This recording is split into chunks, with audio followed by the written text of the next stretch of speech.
আমার বাপেরা, আল্লাহর নবীকে আল্লাহ এত সম্মানে সম্মানিত করেছেন।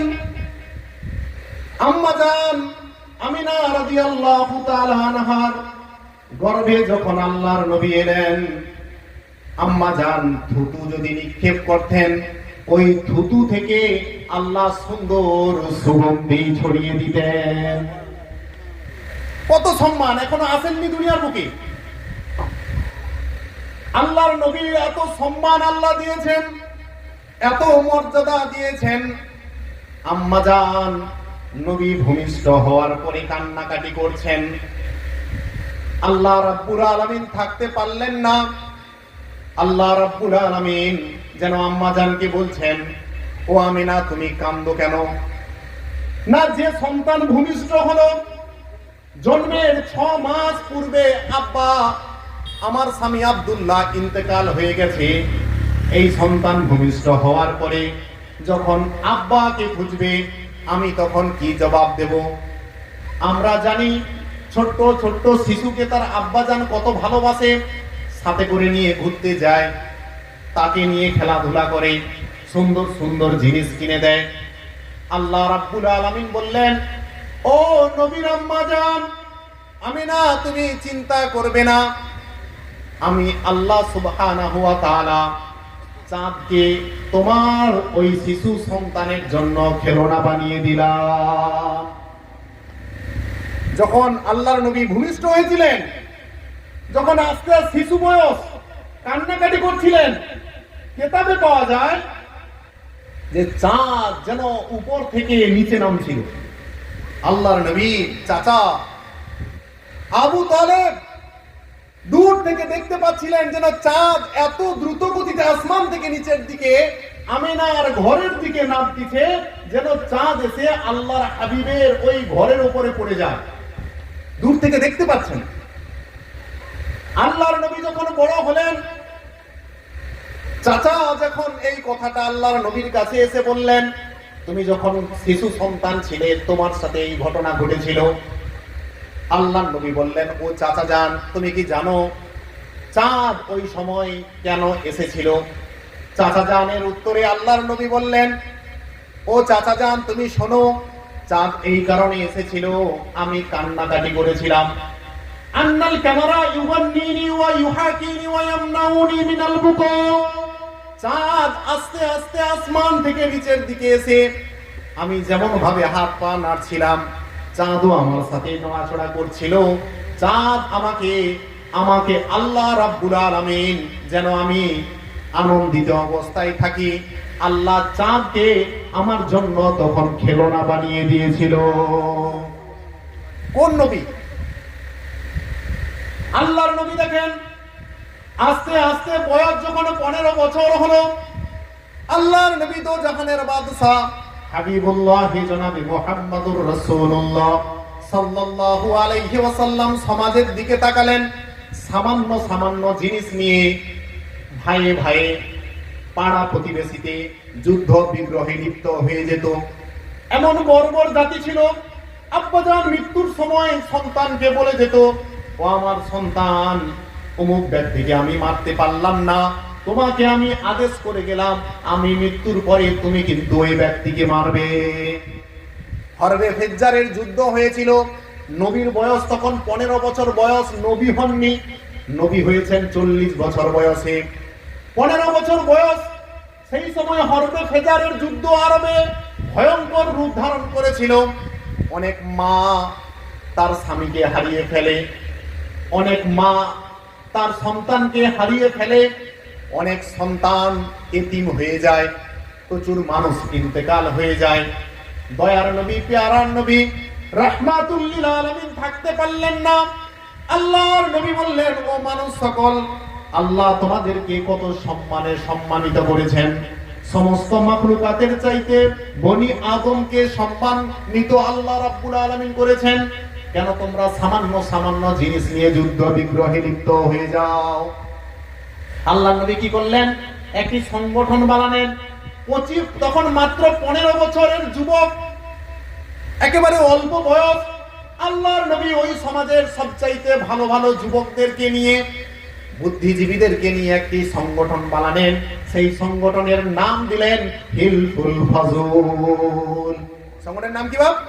হিলফুল ফাজুল, শান্তি সংঘ। ওই রকম আল্লাহর নবীর অনুসরণ করে আমাদের আজকের জলসা কমিটির ভাইয়েরা ছোট সংগঠন তারা করেছে। আমার বাড়িতে নিমন্ত্রণ দিতে গিয়েছিলেন জলসার জন্য আমাদের কাকা রেজাউল সাহেব এবং করিবুল। আমি দেখে খুব খুশি হলাম যে যাক, তোমাদের ভেতরে এই যে মেল মোহাব্বত তৈরি হয়েছে, এই যে ইউনিটি তোমরা তৈরি করেছো, এই যে যুবক ভাইয়েরা এগিয়ে এসেছো সমাজকে পরিবর্তন করার জন্য, তোমাদের গ্রুপে যারা এই কমিটিতে আছে আমি খুব খুশি হলাম। এটা একটা শূন্য জিন্দা হলো। সত্যি আমাদের সংগঠনের মূল উদ্দেশ্য হবে আমার সংগঠন দিয়ে সমাজকে একটি আদর্শ সমাজে পরিণত করা, যেটা আল্লাহর হাবিব করে গেছেন। সিরাতুন নবী থেকে এটাই আমরা শিখবো আজকের এই মহতি এই মাহফিল থেকে। আল্লাহর নবীর সংগঠনের উদ্দেশ্য ছিল নারীদেরকে অধিকার দিতে হবে। আজকে যারা ইসলাম ধর্মের বিরোধিতা করে তারা বলে মুসলিমরা নাকি নারীদেরকে বদ্ধ ঘরে রাখার তাদের একটা প্রবণতা। মিথ্যে কথা। সমাজে যদি সর্বপ্রথম মহিলাদেরকে অধিকার কেউ দেয়, তিনি আর কেউ নয়, আমার আপনার নবী জনাবে মুহাম্মদুর রাসূলুল্লাহ। সকলে বলেন সাল্লাল্লাহু আলাইহি ওয়াসাল্লাম। আল্লাহর নবী আস্তে আস্তে দেখলেন যেই পরিবারে কন্যা সন্তান জন্মগ্রহণ করে ওই পরিবারের গার্ডিয়ানগণ কন্যা সন্তানকে মাটি খুঁড়ে জীবন্ত পুঁতে দেয়। আল্লাহর নবী প্রতিবাদ করলেন, ও সমস্ত মানুষেরা, তোমরা কেমন ভাবে এত নিষ্ঠুর হতে পারো? আল্লাহ সুবহানাহু ওয়া তাআলা যাকে চান পুত্র সন্তান দান করেন, যাকে চান কন্যা সন্তান দান করেন। কন্যা আবার আল্লাহ পুত্র কন্যা দুটো যাকে চান দান করেন। আল্লাহর নবী ঘোষণা করলেন, আমিও কন্যা সন্তানের পিতা।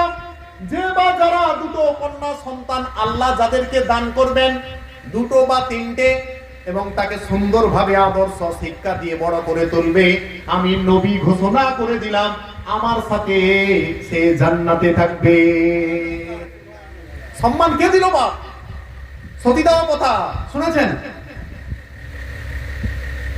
জীবন্ত স্বামীর চিতাতে, জীবন্ত ওই স্বামীর চিতাতে জীবন্ত তার স্ত্রীকে জ্বালিয়ে দেওয়া হবে। সতী দেওয়া কথা আমাদের ভারতবর্ষে ছিল, আমাদের ভারতবর্ষে ছিল। কিন্তু আল্লাহর নবী দেখেন আজ থেকে ১৫০০ বছর পূর্বে নারীদের সম্মান দিয়েছেন। ওই জীবন্ত স্ত্রী, ওই স্ত্রীর পুরো জ্বলন্ত চিতায় স্বামীকে ফেলা হতো না কেন? পূর্ব জামানা থেকে সব সময় পুরুষদের মর্যাদা ছিল এবং সমাজে তারা সব সময় সমাজ পরিচালিত করেছে। আল্লাহর নবী এসে দেখলেন পুরুষদের তো বা মর্যাদা আছে, সমাজে নারীদের মর্যাদা নেই। আল্লাহর নবী নারীদের মর্যাদা দেওয়া শুরু করলেন। আপনি ইতিহাস দেখেন, নারীদেরকে আব্বাজান বা আম্মাজানের প্রপার্টি সম্পদ দেওয়া হতো না।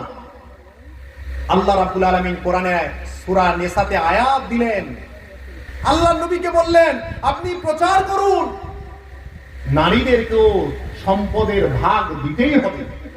ওয়ালিন নিসাই নাসিবুম মিম্মা তারাকাল ওয়ালিদাইনি ওয়াল আকরাবিন। আল্লাহ রাব্বুল আলামিন বললেন, ও আমার হাবিব আপনি মানুষদেরকে বলেন তারা সন্তানকে যেমন ভাবে সম্পদ দান করে পুত্র সন্তানকে, অনুরূপ ভাবে যেন মহিলাদেরকেও তার গার্ডিয়ান তার প্রপার্টি দান করে। কে এত অধিকার কে দিলেন? আল্লাহর নবী দিলেন। শুধু তাই নয়, আমার দিন দরদি মুসলমান ভাইরা, পর্দা নসিনা আমার আম্মা জানেরা, বিশেষ করে আপনাদেরকে আল্লাহ এত সম্মান দিয়েছেন, আল্লাহর হাবিব এত মর্যাদা দিয়েছেন, কল্পনা করতে পারবেন না। আপনাদের পায়ের কদমের নিচে আপনার সন্তান সন্ততির জান্নাত।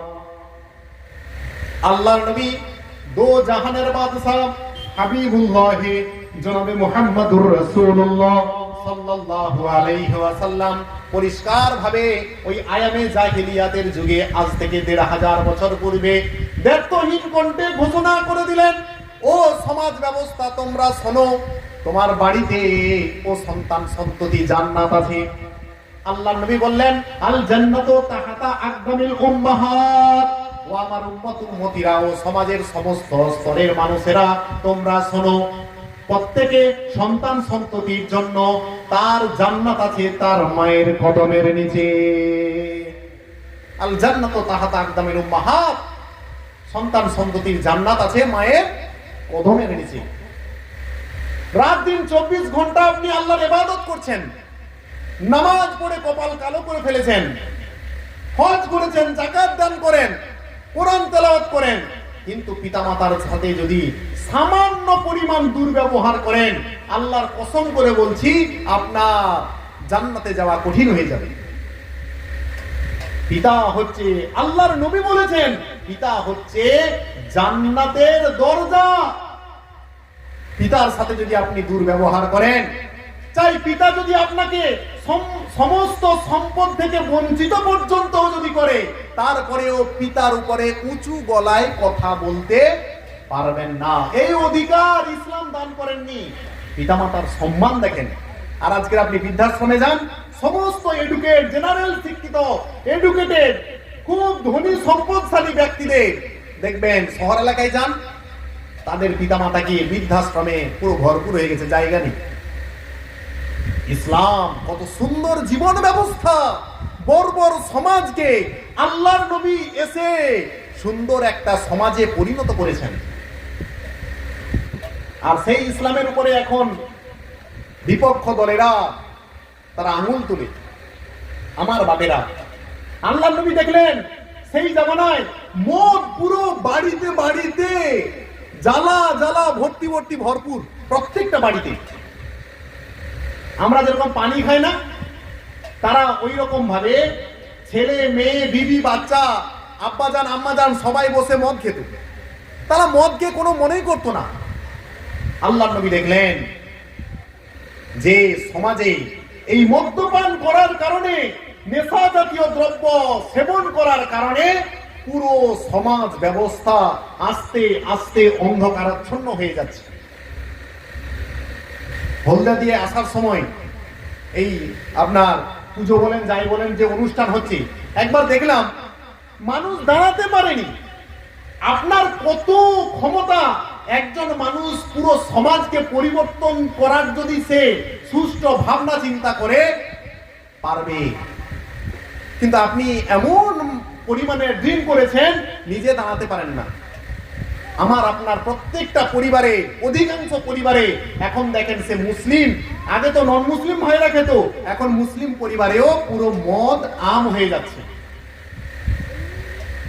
আমি সব জায়গায় বলি, সে আমার রিলেটিভ হোক আর যেই হোক, সমাজ ব্যবস্থা যদি আমরা পরিবর্তন না করার জন্য উদ্যোগ গ্রহণ যদি আমরা না করি, কিছুদিন পরে আমার যে ছোট ছোট ছেলে মেয়ে আস্তে আস্তে বড় হচ্ছে, একেবারে অন্ধকার সমাজে সে কিন্তু ঢুকে যাবে। আল্লাহর নবী চাইলেন যে এই সমাজ থেকে নেশা জাতীয় দ্রব্যকে নিষিদ্ধ করতে হবে। আল্লাহর নবী মদ্যপানকে নিষিদ্ধ করলেন। সমস্ত, শুধু তাই না, আল্লাহর নবী বললেন কুল্লু মুশকিরিন হারাম। মদ শুধু না, প্রত্যেকটা নেশা জাতীয় দ্রব্য নিষিদ্ধ। কত সুন্দর দেখেন।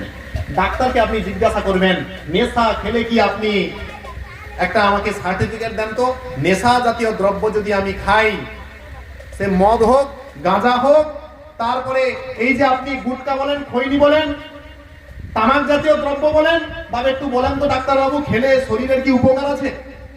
ডাক্তার অবশ্যই আপনাকে বলবেন কোনোদিন উপকার নেই।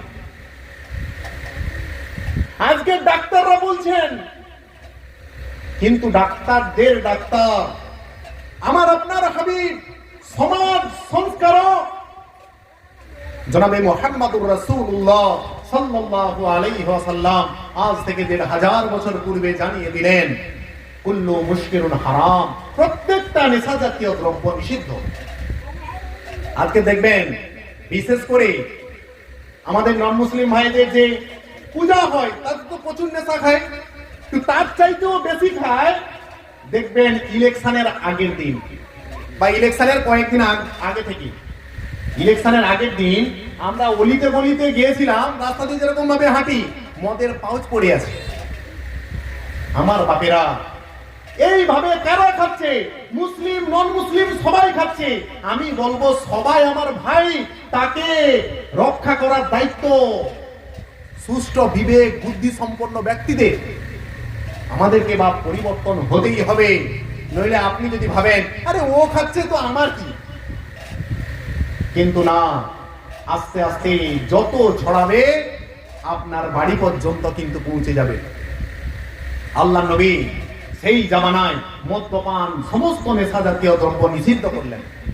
তাই আমি অনুরোধ করব আজকের এই জলসা কমিটির যিনারা সদস্য, আরো সদস্য বাড়ান, আপনাদের কমিটি মজবুত করেন। এই এলাকায় মুসলিম হোক নন মুসলিম হোক, যিনারা নেশা জাতীয় দ্রব্যের সঙ্গে জড়িত হবে তাদেরকে ধরে কঠোর সাজার ব্যবস্থা করেন। সে আমার বাড়ির সন্তান হোক আর যেই হোক না কেন, আমরা তাতে অবশ্যই অংশগ্রহণ করব। হযরতে ওমরে ফারুক রাদিয়াল্লাহু তাআলা আনহু, আল্লাহর নবী যত সাহাবা আছেন সবচেয়ে জিনার আমলে ইসলাম গোটা বিশ্বে ছড়িয়েছে, যিনি যেই রাস্তা দিয়ে যেতেন শয়তানের যাওয়ার ক্ষমতা হতো না, যিনি জিনার ব্যাপারে আল্লাহর নবী স্বয়ং বলেছেন আমার পরে যদি কেউ নবী হতো তো ওমর হতো। কত মর্যাদাশালী সাহাবা, পৃথিবীতে থাকা অবস্থায় জান্নাতের সার্টিফিকেট পেয়েছেন। কয়েকটা দেশের প্রেসিডেন্ট, উনার ছেলে নেশা জাতীয় দ্রব্য খেয়ে নিয়েছে। তো মদ না, নাবিজ খেজুর কয়েকদিন ভেজা ছিল, সেই পানিকে খেয়ে নিয়েছে। আজকে যদি আপনি রাত্রেবেলা শুকনো খেজুর ভেজান, কালকের খাবেন, দেহের জন্য উপকার, কিন্তু ওটা যদি কয়েকদিন ভিজিয়ে রাখেন তারপরে ওই পানি বন্ধ হয়ে যাবে, ওই পানি খেলে কিন্তু নেশা হয়ে যাবে। পান্তা ভাত কালকে খাবেন, দেহের জন্য উপকার, কিন্তু পান্তা ভাত কয়েকদিন আপনি ওই রকম পচা রেখে দেবেন, তাহলে ও তাড়ি হয়ে যাবে। আঙুর আপনি খেলে একবারে টাটকা আঙুর, শরীরের উপকার, কিন্তু ওই আঙুরকে আপনি কয়েকদিন রেখে দিলেন, পচে গেছে, কিছুদিন পরে খাবেন, ওই আঙুরের রস খেলে নেশা হয়ে যাবে। তো ওই রকম একটা জিনিস খেয়ে ফেলেছেন, একটু বাতলামি করেছি। ওমর রাদিয়াল্লাহু তাআলা বাদশা, ওমর রাদিয়াল্লাহু তাআলা বুঝতে পেরেছেন। ওমর রাদিয়াল্লাহু তাআলা নিজের ছেলেকে কোমরে দড়ি বেঁধে মসজিদের খুঁটির সাথে বেঁধে রেখেছে। বাদশার ছেলেকে বাদশা বেঁধেছেন। একটু ধ্যানের সাথে শোনেন, লোম আপনার দাঁড়িয়ে যাবে। আর বর্তমান সমাজ ব্যবস্থা দেখেন, ওমর রাদিয়াল্লাহু নামাজ পড়েছেন, সবাইকে মসজিদে নামাজের পরে বলছেন আজকের একটি বিচার ব্যবস্থা আছে, সবাই বসবেন। নামাজে যত ব্যক্তি গিয়েছিলেন সবার ওমর রাদিয়াল্লাহু তাআলা বাদশার ছেলেকে মসজিদের খুঁটির সাথে বাঁধা দেখে সবার চোখ বড় বড় হয়ে গেছে, যে কার ক্ষমতা, যিনি এমন প্রেসিডেন্ট, একটা দেশের না কয়েকটা দেশের প্রেসিডেন্ট, তার ছেলেকে মসজিদের খুঁটির সাথে বাঁধার সাহস কার আছে? ওমর রাদিয়াল্লাহু বললেন নামাজের পরে সবাই বসবেন, বিচার ব্যবস্থা আছে। নামাজের পরে পুরো এলাকাবাসী একেবারে বাড়ি না গিয়ে দাঁড়িয়ে আছেন। ওমর রাদিয়াল্লাহু তাআলা আনহু বলছেন আমার ছেলে নেশা খেয়েছে। আল্লাহর নবী নেশা জাতীয় দ্রব্যকে নিষিদ্ধ করেছেন, আল্লাহ রাব্বুল আলামিনও নিষিদ্ধ করেছেন, আমি ওমর আমিও নিষিদ্ধ করেছি। আমার ছেলে কেন খাবে তার বিচার করতে হবে। তার বিচার ব্যবস্থা কি? ৮০টা কড়া বা ৮০টা বেত্রাঘাত তাকে মারতে হবে। জনসম্মুখে পুরো এলাকাবাসী, প্রেসিডেন্টের ছেলে মাঝখানে খুঁটির সাথে বাঁধা, পুরো এলাকাবাসী চারিদিকে ঘিরে আছে যে কি হয় দেখি। ওমর রাদিয়াল্লাহু তাআলা একজনকে আদেশ দিলেন যে তুমি মারো, ভয়ে কাঁপছে, কার ছেলেকে মারবো। আবার ওমরের আদেশ, মারা শুরু করলেন, শরীরে যা ক্ষমতা ছিল মারলেন। ওমর রাদিয়াল্লাহু তাআলা দূর থেকে বলছেন আর থাকতে পারছেন না, সামনে এলেন, যিনি মারছেন তাকে ধমক দিলেন, আরে এটা কি মার হচ্ছে? না তুমি তাকে আদেও করছো, এত আস্তে আস্তে মার। ওই ব্যক্তি বললেন, হে আমিরুল মুমিনিন, এর চেয়ে জোরে মারার আমার ক্ষমতা নেই, আমার শরীরে যা শক্তি তার প্রয়োগ করে আমি মারতেছি। ওমর রাদিয়াল্লাহু তাআলা, কোন ওমর? যিনি যুদ্ধক্ষেত্রে গেলে 1000 জন মানুষকে মানুষ মনে করতেন না, একা 100। ওমর রাদিয়াল্লাহু, কত ক্ষমতা! নিজে চাবুক নিলেন, মার শুরু করলেন। মারতে মারতে নিজের ছেলে বলছেন, আব্বা আমি নেশা খাইনি, আব্বা আমাকে তুমি ক্ষমা করে দাও। ওমর বলে, আল্লাহর আদেশের কাছে তুমি আমার ছেলে, এখন তার চাইতেও দামি আল্লাহর হুকুমকে বাস্তবায়িত করা, আল্লাহর নবীর হুকুমকে বাস্তবায়িত করা। তোমাকে যদি আমি ছেড়ে দেই তাহলে এটা না ইনসাফি হবে। তুমিও যেমন আমার কাছে যেই রকম একজন ব্যক্তি, সমাজের সমস্ত মানুষও আমার কাছে তেমন একজন ব্যক্তি। সুতরাং তুমি অপরাধ করেছো, অপরাধের শাস্তি পেতেই হবে। মার শুরু করলেন, মারতে মারতে ওমর রাদিয়াল্লাহু তাআলা আনহুর ছেলে শহীদ হয়ে গেল, ইন্তেকাল করে গেলেন। কি সমাজ ব্যবস্থা দেখেন! আর আজকের সমাজ ব্যবস্থা, নেশা আপনার মুখের কাছে দিয়ে দিচ্ছে, বলছে বাপ কালকে অমুক জায়গায় ভোটটা দিস, এই এক প্যাকেট নে। ওই ব্যক্তিও খুব আনন্দ, যাক আমাকে একজন দিয়েছে। কিন্তু আমার বাপেরা, আপনাকে ভাবতে হবে, আপনাকে যে ব্রেন আল্লাহ দিয়েছে, কোন মাখলুকাতকে এত সুন্দর ব্রেন দান করেননি। কল্পনা করতে পারেন? বিজ্ঞানীরা বলেন, একজন প্রাপ্তবয়স্ক মানুষের ব্রেন এত ডেভেলপমেন্ট হিসাবে, এত সুন্দর হিসাবে আল্লাহ রাব্বুল আলামিন দান করেছেন। একজন প্রাপ্তবয়স্ক ব্যক্তির ব্রেনে তামাম বিশ্বের যা খবর আছে সব ঢুকে দেওয়া যাবে, তবু 1 লক্ষ ভাগের 1 ভাগ পূরণ হবে না। কি সুন্দর ব্রেন দিয়েছেন! বিজ্ঞানীরা বলেন, একজন ব্যক্তির ব্রেনে যা সূক্ষ্ম সূক্ষ্ম নার্ভ আছে, যদি তাকে জোড়া দেওয়া যায়, গোটা আমাদের এই পৃথিবীকে কয়েকবার মুড়ে দেওয়া যাবে। এইটুকু ব্রেন, 250-300 গ্রামের ব্রেনে এত আল্লাহ সুন্দরভাবে সাজিয়েছেন। আর নেশা খেলে কি হয়? ব্রেন থেকে তো সমস্ত কথা, সমস্ত কিছু উদ্ভাবন হয়। আর নেশা খেলে ব্রেনটাকে ক্যাপচার করে ফেলে, পুরো ব্রেনকে কভার করে ফেলে। তাই দেখবেন নেশা খাওয়ার পরে ও মুখ থেকে আবোল তাবোল বলে, অর্থাৎ ব্রেন সঠিকভাবে কাজ করতে পারছে না। নেশা জাতীয় দ্রব্য দিয়ে ব্রেনটাকে পুরো কভার করে ফেলেছে। দেখবেন ওর হাঁটা চলার গতি ঠিক হয় না, পড়ে যাচ্ছে, দাঁড়াতে পারছে না। আল্লাহর নবী তাই সমাজ ব্যবস্থাকে পরিবর্তন করার জন্য প্রথম ঘোষণা করলেন, সমাজ থেকে সর্বপ্রকার নেশা জাতীয় দ্রব্যকে নিষিদ্ধ ঘোষণা করতে হবে। সেই জামানায় যেই সমস্ত খারাপ কাজ মানুষ করত, বর্তমান সমাজ ব্যবস্থাতেও আস্তে আস্তে সেই রকম খারাপ কাজ শুরু হয়ে গেছে। আগে বড় লোকেরা গরিবদেরকে খাটিয়ে নেওয়ার পরে পারিশ্রমিক দিত না। বর্তমান সময়েও দেখেন, যারা জমিদার ছিল, খাটিয়ে নেওয়ার পরে পয়সা আনতে যাবেন, সে বলবে কালকে এসো। কালকে গেলেন, আরে পরে এসো না। তারপর দিন গেলেন, বাবু পয়সাটা না দিলে আমি বাজার করতে পারছি না। আরে দাঁড়াও না, পয়সা এখন হয়নি, তো পরে আসো। আপনি জোরেও গলায় কথা বলতে পারছেন না। পরের বছর ওই ব্যক্তি, আমি কাজে অংশগ্রহণ করতে পারবো না। আপনি জোরে কথাও বলতে পারছেন না, কষ্ট হচ্ছে, শরীরে হজম করছেন। আল্লাহর নবী সেই জামানায় এইরকম সমস্যা ছিল। আল্লাহর নবী প্রতিবাদ করলেন।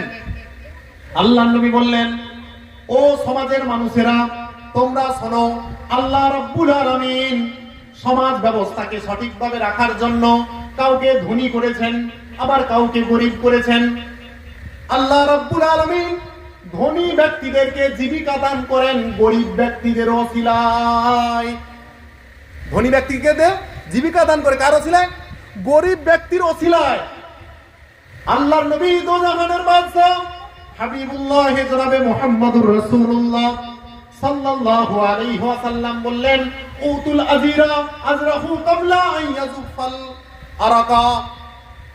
শ্রমিকের ঘাম শোকার পূর্বে অবশ্যই বড় লোকের কর্তব্য যার বাড়িতে কাজ করেছে ওই শ্রমিকের ঘাম শুকার পূর্বেই তার পারিশ্রমিক তার হাতে দিয়ে দাও। আজকের কাজ করেছে, সকালে কাজ করেছে, 2 ঘন্টা পরে দেবেন, ওটাও না। ঘাম যে ও কাজ করার সময় ওই শ্রমিকের যে ঘাম শরীর থেকে বার হয়েছে, আল্লাহর নবী বললেন তার ঘাম শুকার পূর্বেই সঙ্গে সঙ্গে তার পারিশ্রমিক দিয়ে দাও। তোমার সৌভাগ্য যে ওই ব্যক্তি এসে তোমার বাড়িতে তোমার কাজে অংশগ্রহণ করেছে। কি আদর্শ সমাজ গড়ার জন্য আল্লাহ রাব্বুল আলামিন পাঠিয়েছিলেন। দেখেন এমন সমাজ ব্যবস্থা করলেন। আল্লাহর নবী আল্লাহ রাব্বুল আলামিন ঘোষণা করলেন,